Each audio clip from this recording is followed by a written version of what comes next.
dos nossos arquivos, os clássicos de Billy Graham. Agora, nesta noite, quero que vocês abram comigo em Juízes, isso mesmo, o Antigo Testamento, Juízes, capítulo 7, versículo 20. Não vou tentar ler toda essa história porque quero contá-la para vocês. Vai levar menos tempo se eu contar para vocês. É a história de Gideão e todos vocês já ouviram falar de Gideão. E neste versículo 20 diz: e eles clamaram a espada do Senhor e de Gideão. Agora, nesse período da história de Israel, eles estavam conquistados pelos amalequitas, midianitas e vários outros povos daquela região, e estavam sofrendo grande opressão. E um dia, Deus falou com um homem chamado Gideão e disse: Gideão, quero que você vá liderar o meu povo, quero que você seja o juiz e o líder deles, e se você for o meu homem, estarei com você e derrotaremos os exércitos dos inimigos de Israel. E Gideão disse: bem, Senhor, eu não estou preparado para fazer isso. Eu simplesmente não consigo, eu nem sou um soldado, sou um fazendeiro, não tenho nenhuma educação, nunca aprendi nada sobre estratégia militar. Como posso sair e fazer tudo isso? E Deus disse: bem, estou te chamando, Gideão, porque eu te escolhi para sair e liderar Israel em sua guerra e conduzi-los à vitória. Bem, Gideão disse: bem, Senhor, eu preciso saber que é o Senhor falando, então vou colocar um velo, e se acontecer do jeito que eu disser, e ele fez isso em 2 ocasiões, então vou aceitar como sendo do Senhor. Então Deus fez o que Gideão pediu. Uma vez estava seco e na outra estava molhado, e todos vocês, a maioria de vocês conhece essa história. E então Gideão reuniu 22 mil homens, todos armados. E Deus veio até ele novamente e disse: Gideão, tem um problema, você tem gente demais no seu exército. Lembre-se, eu estou com você, Gideão, você não precisa de tantos assim. Então Gideão reduziu o número para 10 mil.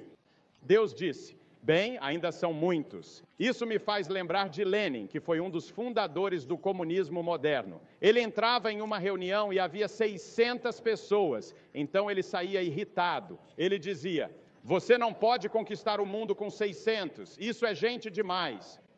Ele disse: quando você reduzir para 300, eu volto. Outro dia, um dos maiores estrategistas políticos dos Estados Unidos me disse que você pode conquistar qualquer cadeira no Congresso dos Estados Unidos, seja democrata ou republicana, se tiver 300 pessoas totalmente dedicadas, dispostas a trabalhar dia e noite. Ele disse que tudo o que é preciso são 300 pessoas dedicadas.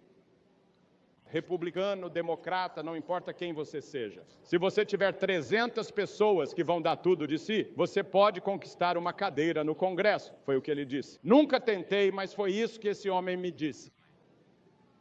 Então Gideão desceu para espionar a terra. Naquela época já existiam espiões. Estamos lendo muito sobre a CIA e as atividades de espionagem. Bem, o ramo da espionagem é bastante forte hoje em dia, mas também era naquela época. E Gideão levou um de seus amigos para observar o acampamento do exército e diz que havia dezenas de milhares de midianitas e que os camelos eram tantos que pareciam a areia do mar, você não conseguia nem contar. Gideão não tinha nenhum camelo. E ele olhou para as armas deles, eram as armas mais modernas, ele nunca tinha visto armas assim. E ele voltou e o Senhor disse: Gideão, você ainda tem gente demais, você ainda precisa reduzir o número. Bem, você pode imaginar, Gideão estava tremendo nas botas a essa altura, e Deus disse: é assim que você vai fazer. Leve todo o seu exército de 10 mil homens e coloque-os junto ao riacho para beberem água, e aqueles que pegarem a água com as mãos e a lamberem como um cachorro faria, mantendo os olhos atentos, olhando ao redor, esses serão o seu exército. Aqueles que se ajoelharem e beberem diretamente, olhando para baixo, sem estarem atentos, elimine-os. E quando ele terminou, apenas 300 dos 10 mil lamberam a água como um cachorro. Deus disse: esse é o seu exército. O quê? Eu vou sair com um punhado de fazendeiros, só 300 deles? E Deus disse: além disso, não quero que você leve nenhuma arma com você. Tudo o que você precisa fazer é pegar uma trombeta, dar a cada homem uma trombeta na mão direita e dar a ele um cântaro. E então, dentro desse cântaro, colocar uma tocha e fazer o que eu mandar. Então, Gideão dividiu seus 300 homens em 3 companhias. E à noite, eles desceram até o acampamento dos midianitas, que tinha milhares de homens, e também dos amalequitas. Em um determinado momento, Gideão tocou a trombeta, todas as trombetas, 300 delas soaram, eles quebraram os cântaros e ali estavam as tochas. E isso confundiu tanto os midianitas quanto os amalequitas, que eles começaram a lutar entre si e a se matar. E começaram a fugir para salvar suas vidas, e uma grande vitória aconteceu. Agora, o que eu gostaria de dizer aos jovens esta noite é: tudo o que você precisa é de Deus. Se você estiver totalmente rendido e totalmente dedicado e disser: Senhor, aqui está a minha mão com tudo o que tenho, Deus tem um lugar para você. Ele pode usar você. Você é um dos filhos de Deus esta noite? Você já o recebeu em seu coração e em sua vida. Tudo o que é preciso é um só. Há um jovem aqui nesta plateia esta noite, eu não sei quem você é, mas há um jovem aqui que poderia virar a América de cabeça para baixo por Cristo, se ele se entregasse totalmente a Cristo. Há uma jovem aqui esta noite que Deus poderia usar poderosamente agora, nesse grande vazio espiritual que vemos se formando na América. Você sabe, uma corrente é tão forte quanto seu elo mais fraco. Cada elo de uma corrente é necessário. Você é um elo na corrente de Deus e no plano de Deus para proclamar o Evangelho ao mundo inteiro, agora, neste momento da história. Você, como jovem, está pronto para dizer: estou pronto para ir. Serei o homem de Deus, serei a mulher de Deus. Estou disposto a ir para a escola bíblica. Estou disposto a ir para uma escola cristã e estudar.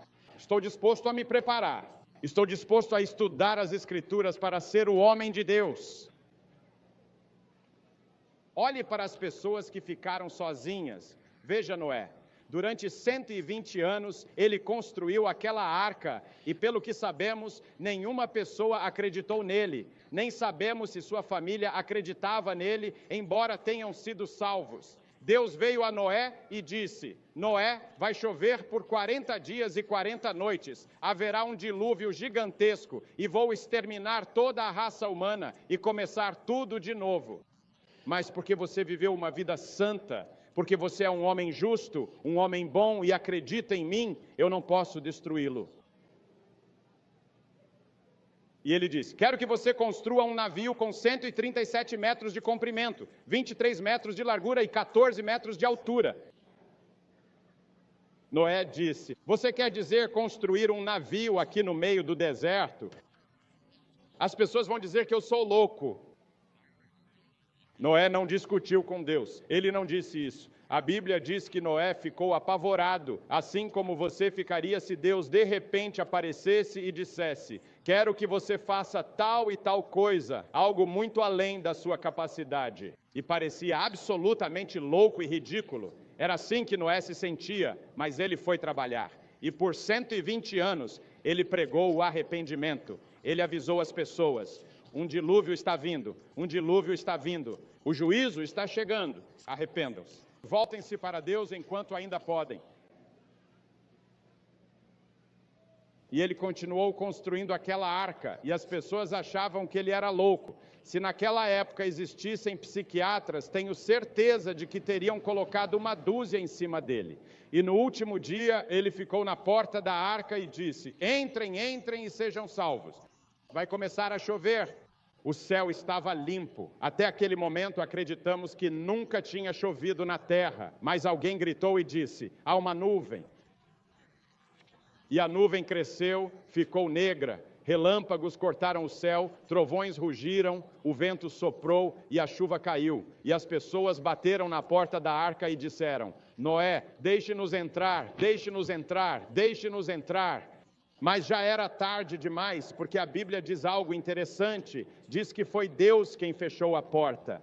E um dia a porta da graça será fechada.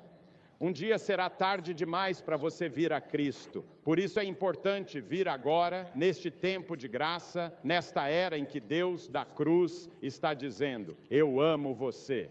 Arrependa-se dos seus pecados e creia. Noé ficou sozinho, ou Abraão. Deus veio até Abraão e disse: Abraão, vou lhe dizer o que quero que você faça. Quero que você pegue todos os seus bens. Agora ele era um homem rico. Quero que você leve todos os seus bens e vá para uma terra chamada Canaã. Ele nunca tinha ouvido falar de Canaã. Ele estava em Harã. Quero que você leve toda a sua família, todos os seus bens e se mude, vá centenas de quilômetros para uma terra que vou dar a você e à sua posteridade. Será uma terra que mana leite e mel. Capítulo 12 de Gênesis.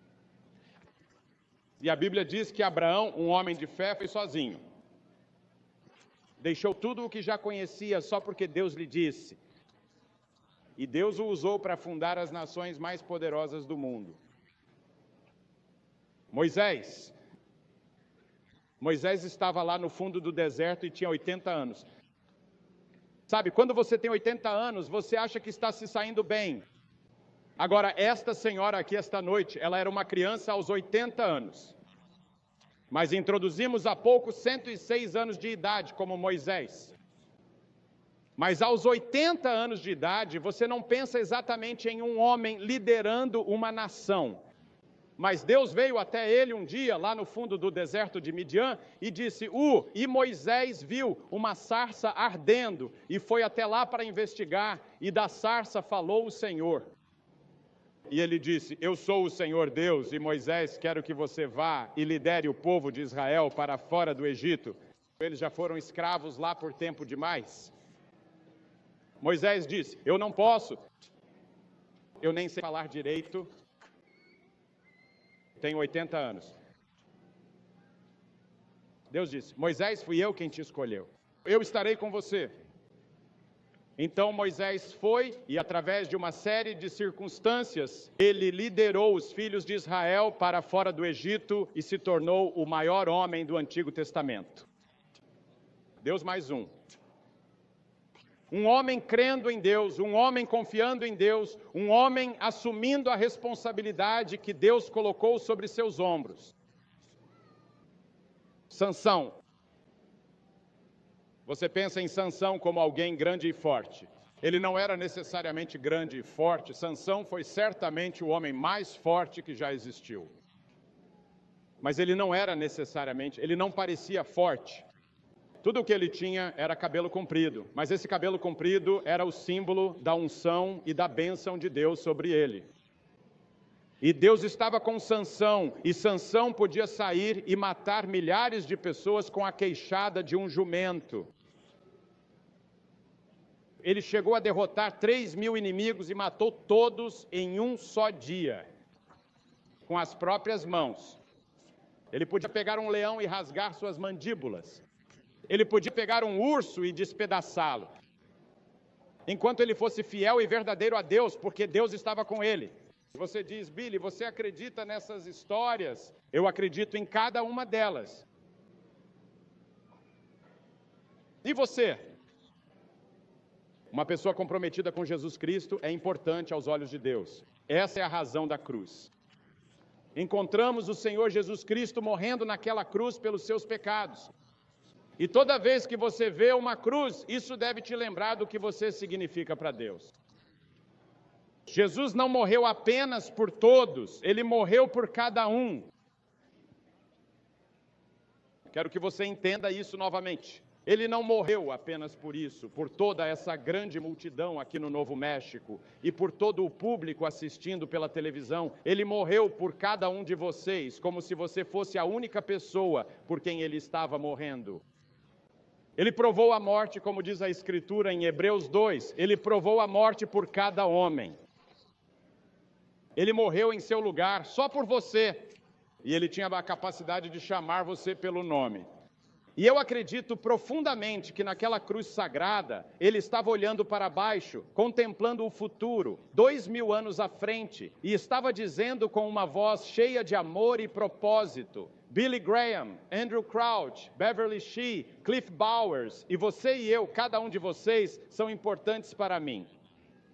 Ele morreu por você, porque ele tem os fios de cabelo da sua cabeça contados, e se cada fio de cabelo da minha cabeça está contado, muitas pessoas me escrevem e dizem, você não usa peruca ou algo assim? E eu disse, não. Eu disse, você pode vir e puxar meu cabelo se quiser. Eu tenho mais cabelo do que minha cabeça consegue suportar de verdade e preciso afiná-lo toda vez que corto o cabelo. E a Bíblia diz que Deus tem cada fio de cabelo que eu tenho contado. Ele vê cada pardal que cai. Você já observou os pardais? Milhões e milhões e milhões e milhões de pardais onde moramos, e Deus vê cada um deles. Acho que Ele tem todas as penas deles contadas. Ele sabe onde está cada besouro e cada inseto. Ele sabe de tudo. Ele tem essa capacidade, é de deixar a mente perplexa o que Deus possui. E ainda assim Ele conhece você, Ele ama você e Ele se interessa por você. E Ele irá com você deste estádio para conduzir uma vida totalmente nova que você nunca soube que existia antes. Mas você precisa estar disposto a pagar o preço, e aqui está o preço. Tem que ser um compromisso total. Agora, quando você se entrega totalmente a Cristo, isso não significa que você se torna perfeito. Esse é o erro que muitos jovens cristãos cometem. Eles pensam que, no momento em que você aceita Cristo, você deve ser perfeito, e que todos ao seu redor que aceitaram Cristo se tornam perfeitos, e acabam ficando um pouco críticos. Os cristãos mais críticos, muitas vezes, são aqueles que encontraram Cristo recentemente, porque olham para outros cristãos e crentes e não veem perfeição. Você nunca vai encontrar um cristão perfeito em nenhum lugar do mundo. Um dia seremos perfeitos. Isso nos leva à grande palavra, santificação. De certa forma, quando você vem a Jesus Cristo, você é santificado. Em outro sentido, você está sendo santificado progressivamente. Em outro sentido ainda, você será totalmente santificado quando chegar ao céu. Agora, quando você vem a Cristo, começa a ler a Bíblia e a orar. Você começa a ter comunhão com outros cristãos e começa a crescer. Agora, muitas vezes, o seu crescimento será tão pequeno que depois de um tempo você ficará desgostoso consigo mesmo. Você vai se sentir desanimado. Nos primeiros 2 ou 3 anos depois que vim para Cristo, tive alguns momentos terríveis de desânimo e abatimento, e como o diabo gosta disso. No momento em que você se desanima, ele diz, agora eu o peguei. Esse é um dos grandes instrumentos dele, o desânimo. Se você cometer um erro, se não for tudo o que gostaria de ser imediatamente, não desanime. E então, quando olhar para trás, 2 anos depois daquele momento, você dirá, na verdade, eu estou crescendo. Você pode não perceber seu crescimento todos os dias. É um crescimento gradual, até que então haverá experiências. Deus lhe dará experiências. Haverá uma experiência de dedicação de uma nova área da sua vida. E então, novamente, haverá outra experiência. E outra área da sua vida será entregue a Deus. E Deus vai apontar para outra coisa e dizer, Billy, eu quero isso e eu entrego isso. Pode ser através de um momento de emoção. Eu não quero abrir mão disso, mas Deus diz que você tem que abrir mão. Você tem que amar aquela pessoa com quem você está em guerra. É difícil, mas Deus diz, eu quero que você faça isso. E só com Deus, e somente com Deus. Eu me lembro de quando eu estava na escola bíblica lá na Flórida, eu tinha um lugarzinho que ninguém conhecia, e eu ia para lá sozinho, e às vezes eu passava 2, 3, 4 horas. E eu resolvia tudo com o Senhor, assunto após assunto, problema após problema. Às vezes eu entrava lá e dizia, Senhor, eu sei que não fui salvo porque acabei de perder a paciência lá em cima e falei poucas e boas para aquele cara. Tem algo errado. E eu confessava, e o Senhor dizia, bem, volte lá e acerte as coisas com aquela pessoa. E então eu começava tudo de novo. Mas era um tempo gradual de crescimento. Às vezes o crescimento era rápido, depois de novo desacelerava. mas sempre crescendo na graça e no conhecimento de Cristo. E então, um dia com Ele, a perfeição, porque seremos como o Senhor Jesus Cristo. Agora, o que Deus está fazendo na sua vida neste exato momento? O propósito de Deus agora é moldar você à imagem de Cristo, para que você ame como Ele ama, tenha paz como Ele tem, alegria como Ele tem, mansidão como Ele tem e ira como Ele tem. Sim, há momentos em que devemos nos irar. Devemos nos irar contra o pecado. Devemos nos irar contra a maldade. Devemos ser como Ló em Sodoma, sentindo-nos desconfortáveis diante da maldade. Sim, nesta noite Deus está interessado em você. Jesus contou sobre o pastor que tinha 100 ovelhas, e uma delas se perdeu, e ele deixou as 99 e foi atrás da ovelha perdida. Você é a ovelha perdida nesta noite? Você é aquele por quem toda esta cruzada está acontecendo hoje à noite? Você é aquele por quem todas essas orações foram feitas, todo esse planejamento foi realizado? Você, nesta noite, se entregar totalmente a Cristo, pode ser poderosamente usado, se entregar seu coração e sua vida a Ele. Sim, Jesus morreu por você. Ele morreu na cruz para que você pudesse conhecê-lo como Senhor e Salvador. Você diz, mas o que eu preciso fazer? É muito simples. Ele tornou tudo tão simples que até as crianças podem aceitar. Tornou tão simples que os cegos, surdos e mudos podem vir. Tornou tão simples que os instruídos também podem vir. Ele disse, tudo o que você precisa fazer é se arrepender dos seus pecados. Isso significa que você está disposto a mudar o seu modo de viver. Significa que você diz a Deus, Deus, eu sinto muito, e fala isso de coração. E se for preciso, volte e faça restituição. Conserte algumas das coisas erradas que você fez, tudo o que puder. Isso custa caro e dói, mas isso é arrependimento. Em segundo lugar, pela fé, receba-o como Senhor e Salvador. Agora, isso acontece simultaneamente. Você não pode separar arrependimento e fé. Eles andam juntos, de mãos dadas e de braços dados.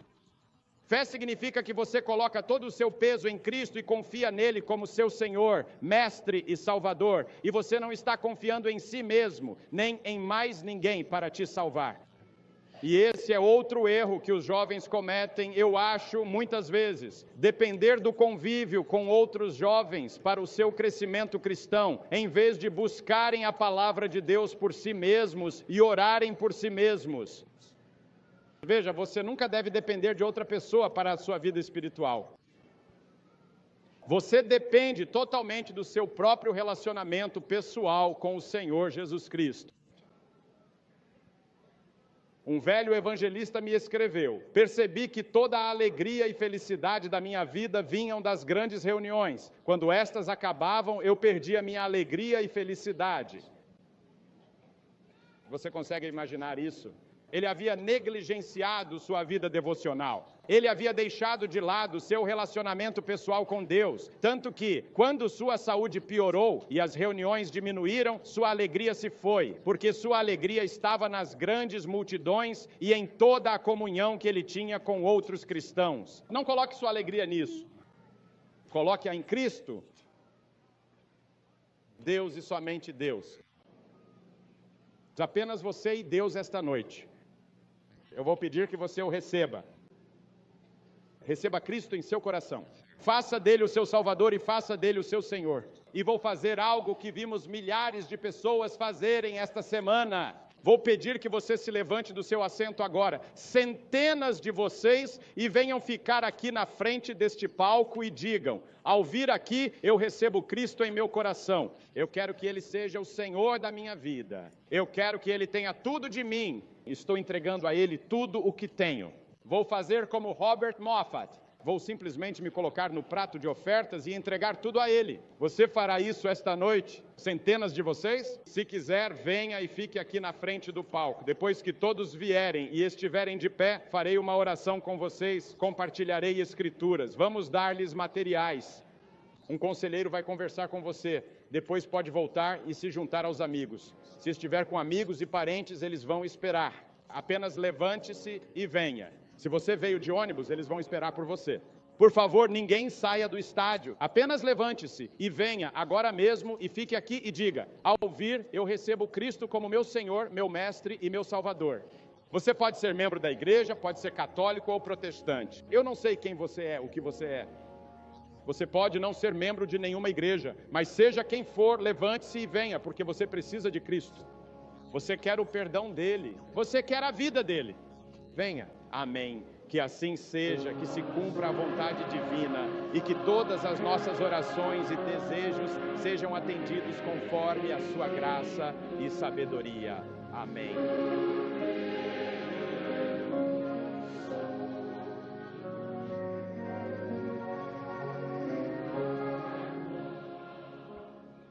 Enquanto centenas respondem ao convite do Sr. Graham para assumir um compromisso público com Jesus Cristo, você pode fazer esse mesmo compromisso aí onde está. Basta pegar o telefone e ligar para o número que aparece na sua tela. Amigos especiais estão esperando para conversar com você e orar com você sobre essa decisão tão importante.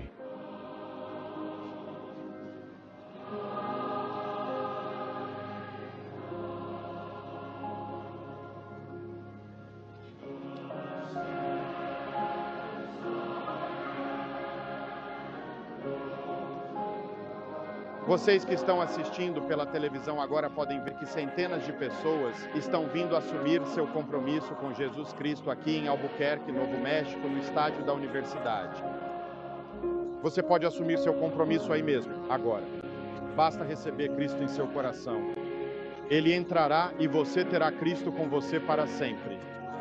Que Deus te ajude a tomar essa decisão e espero que você vá à igreja no próximo domingo. Deus te abençoe.